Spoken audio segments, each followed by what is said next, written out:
Okay, while Coach is getting settled, just a reminder, use the raise hand function to ask a question, and we'll take the questions in the order they're taken. We'll have Coach make a opening statement, and then we'll go ahead and open it up to a few questions. Coach? Yeah, I mean, that was a great effort from all our guys defensively. I thought after the first 8 minutes of the game, we really locked in to close the first half up and then take away that first minute and a half stretch of the second half. I thought our defense was really good in the second half. And they're a good team. They space the floor out. They drive you. They're got quick guards that can get downhill on you. So thought we did a good job to keep them out of the paint. Paint scoring. We 46-28 us was big. They were able to drive it some. And we had some screw ups on defense, but I thought for the most part we did a pretty good job. And then obviously Keon Ellis had an unbelievable game. He grew up an hour and a half from Florida's campus, so thought it was big for him. He came ready to play tonight. I thought his effort and energy, he's plus 30 when he's in the game, so it's the highest plus minus I've seen in a 15-point game, maybe ever. So really happy for Keon, just being a Florida kid, growing up right there, and really stepped up big for us tonight without Quinterly. And for Quinterly's deal, it's a medical condition that due to privacy laws, that's all we're going to say about his deal. But it's definitely it's not a season-ending injury or anything. But that's all I can say on that one. So. All right, thank you, Coach. We'll go ahead and take some questions. We'll give the first question to Cecil Hurt. Coach, you shot 23 tonight.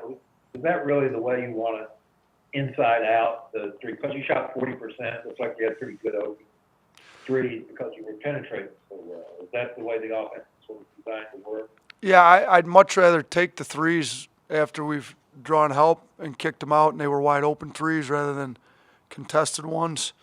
We chart paint touches. I think I don't have it in front of me right now. Actually, I do.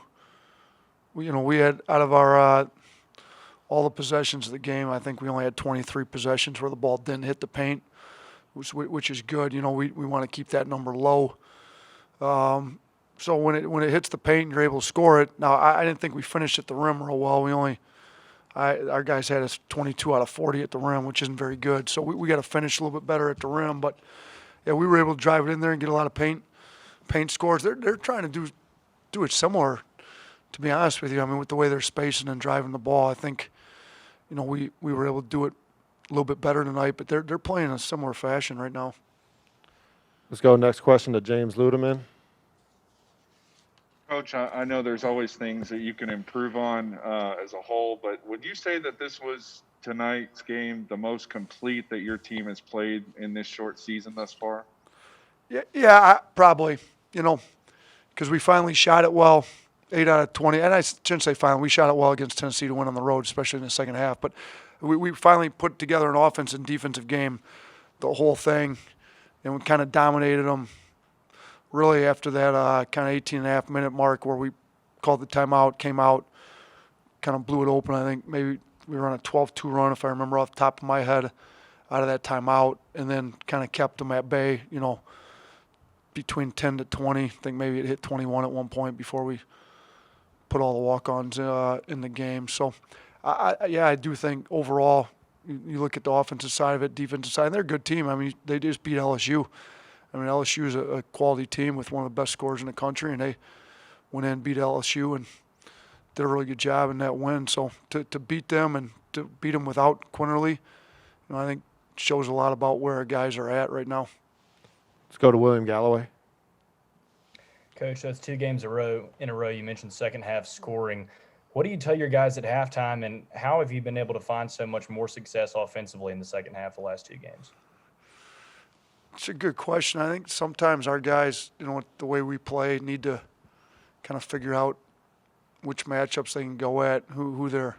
I mean, part of the problem too is Herb's been in foul trouble a little bit, and then he's able to play in the second half, and he kind of made our offense go tonight with getting downhill, getting to the rim. He had 16. He was able, he hit that 3, which is big. So, I don't want to act like we go in and make all kinds of adjustments. We make some small, subtle ones at halftime, but think maybe our guys just getting comfortable with how the other team's guarding them, and they're actually really good with giving us suggestions at the half too. I mean, we've got some really high IQ guys, and Herb, Petty, Bruner, those guys are veteran seniors that open their mouth up a lot. Shaq's really coming along in that regard too. So I think we're getting better as a team, learning how to attack teams both offensively and defensively, and making some adjustments at the half. Tony Tsoukalas, you're up next.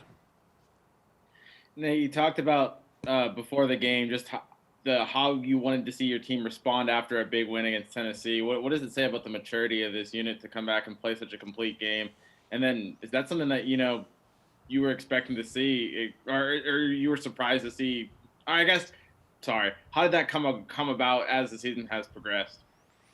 Well, yeah, I told our team I thought it was a character game. We'll see what type of character they've got. They could get a big ego, could lose their humility and think that they've got it figured out, or they could show what type of maturity that I thought they had. I told them what I thought they'd do. I thought they'd come out and answer the bell like they need to. I wasn't all that happy with their effort in the first 8 minutes of the game, but I think after that they picked it up, and I think they showed what type of team they are and kind of regrouped after that 7-0 run that Florida started the second half on. And Florida did a good job coming out ready to go in the second half, and we didn't. So I thought our guys answered that little run there well too, and I think they showed a lot of character tonight and just leaving their egos at the door, playing with some humility, playing hard, giving effort, covers up a lot of mistakes, and I think we did a lot of that tonight. We got time for a few more questions. Let's start with Scott Griffin.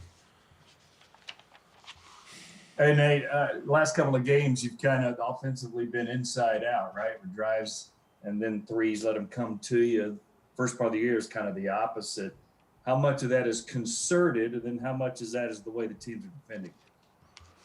I think some of it's a little of both. I mean, we're making a point to not settle for non-paint touch threes, and people know how many threes we'd like to shoot.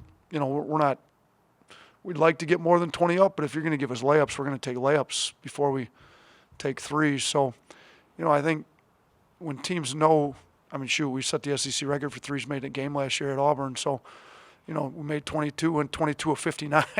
So we're more than capable of shooting, 50 plus threes in a game. So, and if we went 8 for 11 in the second half against Tennessee from three, you could tell Tennessee really made a concerted effort to keep us from getting threes off in the first half, and then they kind of broke down for them in the second half. So I'm sure Florida, made a big point of emphasis, like can't give up a big run, giving them threes, and if you're going to hug the three-point line, you're going to open up driving lines for us, and I thought that's what happened tonight for us. So, and then you looked at the way they guarded ball screens. Like if you switch ball screens like they did, you don't really have to bring a third guy in to guard it, and then you're not giving up those spray out threes. So when teams switch 1 through 5, to me, that's like we're not going to help off. We're not going to bring a third guy in to guard that. We're not giving you threes. We're not going to get playing in rotation. Well, their fives have to be able to stay in front of the ball to do that. And I thought Herb and some of our other guards were able to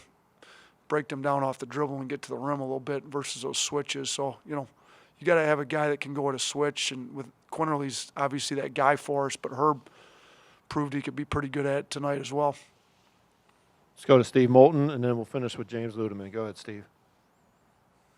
Coach, congrats on the win. I wanted to talk about maybe we've heard a lot from you this year about effort, and I'm wondering if a kid like Reese, who in his time out there diving for loose balls, 3 block shots, just how contagious is effort like that to the rest of the team, Coach?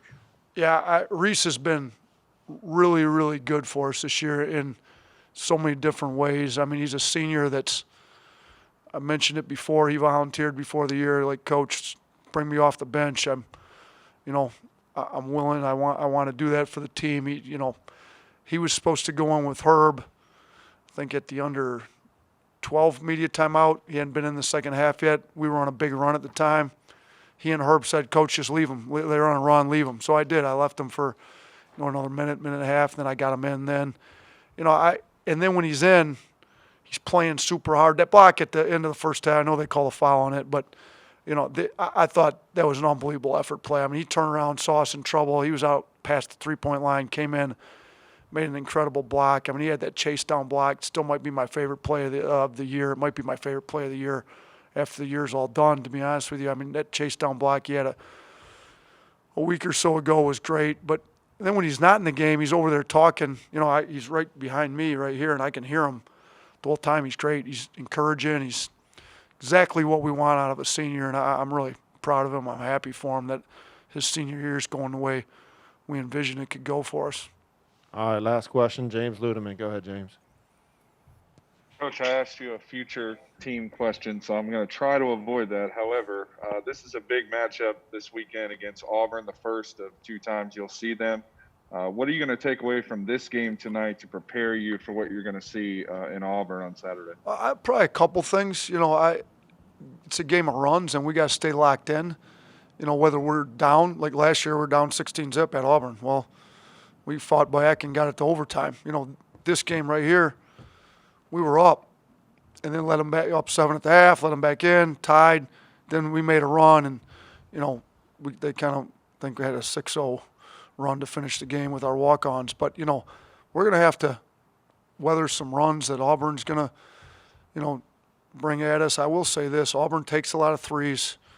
That they're going to get them a little bit different than what Florida did. Florida's playing a lot of spread out dribble drive, trying to play faster, but we're not going to be able to give up threes against Auburn. So we really didn't want to give up any threes to Locke tonight. He ended up, he was 3 of 6. He's that good of a shooter. They ended up making more threes than we did tonight. Both shot 20. They made 9. So we got to do a better job on the 3-point line. Can't let Auburn shoot 45% from 3, or we're going to be in some serious trouble, because they're going to shoot more than 20 when we play them. So I think that's some of the stuff we get out of it. But and again, we got to go back to the deal. Like, it's going to be a character game too. Like, everybody just leave your egos. We got to have 2 great practices. We're off tomorrow. Practice Thursday, Friday. Get out of town Friday after practice, and we got to get ourselves locked in and play another great defensive game to get a tough road win. And they're good, and they're, I don't know what. I don't think they play tonight. I don't even know, to be honest with you. I think they play tomorrow. Aaron's telling me they play tomorrow.